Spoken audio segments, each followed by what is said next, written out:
Ici, on est à Gatineau, dans le centre-ville de Hull, et on est devant le site de prévention des surdoses, qui est le site temporaire d'urgence qui a été ouvert au début de la pandémie de COVID-19. Nous, à Val-d'Or, on n'a pas tout à fait ouvert le SPS. On est encore en train de fignoler les derniers détails. On y va étape par étape pour faire certain que c'est bien rodé avant d'en prendre trop large puis de rencontrer plusieurs défis. On est situé au centre-ville de Sherbrooke, donc au 505 rue Wellington Sud. On a ouvert le centre de prévention de surdose le 1er septembre. Pourquoi vous avez ouvert ce site de prévention temporaire? En fait, on a remarqué avec le début de la pandémie qu'on avait une hausse des surdoses non mortelles et surtout des surdoses mortelles dans la région. Et à cause, en fait, de la pandémie et des impacts que ça a eu sur l'accessibilité aux services, il était nécessaire de pouvoir rejoindre ces populations-là.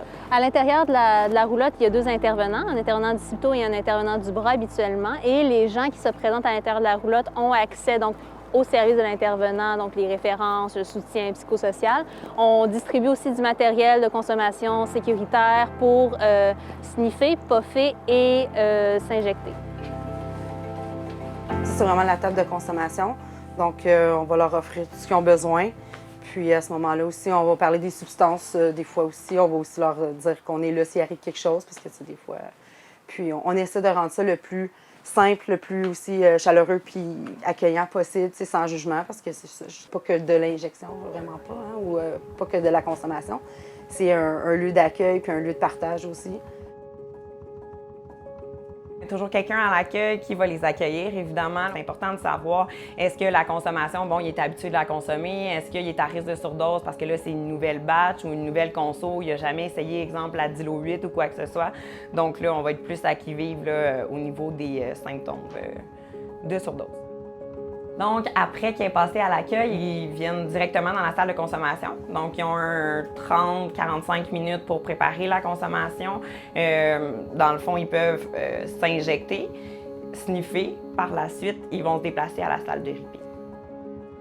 Puis en fait, une des particularités de notre SPS, c'est qu'ils partagent les mêmes locaux que la clinique de traitement par agoniste opioïde et qu'une autre clinique là, pour le dépistage et l'infirmière de proximité. On s'est dit qu'on pourrait regrouper ces 3 services-là au même endroit dans les locaux là, qu'on a au centre-ville ici à Val-d'Or. Donc, notre infirmière qui travaille à la clinique de traitement par agoniste opioïde va aussi jouer un rôle là, au niveau du SPS. Donc, elle va participer à la supervision de l'injection, elle va permettre l'enseignement, elle va pouvoir faire l'enseignement des techniques d'injection sécuritaire, elle va pouvoir gérer, bien entendu, les urgences si jamais, par exemple, il y a une surdose qui se déclare au sein du SPS. Puis, elle va aussi pouvoir assurer là, certains soins médicaux, par exemple, les soins de plaie, le dépistage des ITSS, l'immunisation, qui sont déjà des services qui sont offerts dans notre clinique de traitement par agoniste opioïde.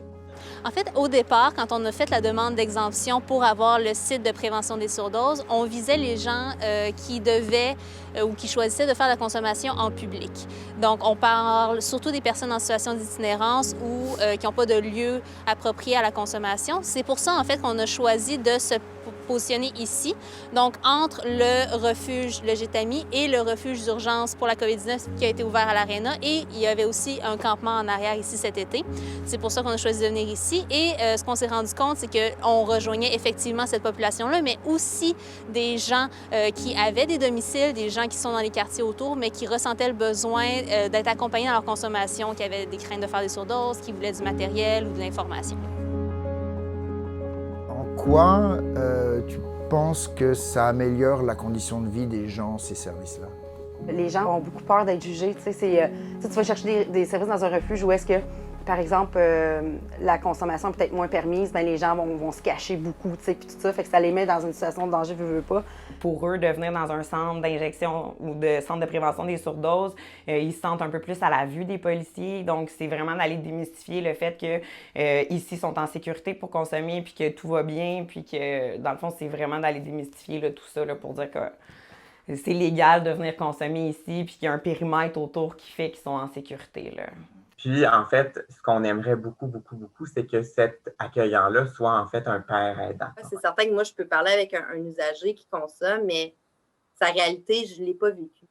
Parce qu'on pense que c'est vraiment la meilleure façon de créer un lien avec notre clientèle, puis de bâtir là, une relation de confiance, d'avoir quelqu'un qui les connaît pour les accueillir au sein de ce service-là, pour que ce soit un service qu'ils considèrent comme étant pour eux et un peu par eux. Puis on dirait que là, les gens veillent les uns sur les autres. On a des gens ici qui viennent puis vont nous dire « Hey, cette personne-là file pas, tu sais, si vous la voyez passer, je m'inquiète, puis tout ça. » Fait que les gens se sentent impliqués aussi. C'est pas juste comme on a mis une roulotte, puis c'est nous autres qui mènent ça. On est les boss, là, puis c'est nos règlements. Non, c'est vraiment moi, je trouve qu'on est ensemble là-dedans, vraiment. Puis en même temps, je pense que ça peut aussi aider à démystifier la clientèle, de plus comprendre, en fait, c'est quoi un consommateur. D'être plus ouvert d'esprit, puis de dire que c'est pas juste arrête de consommer, puis ça va tout bien aller. Non, je pense pas, c'est pas de même que ça fonctionne.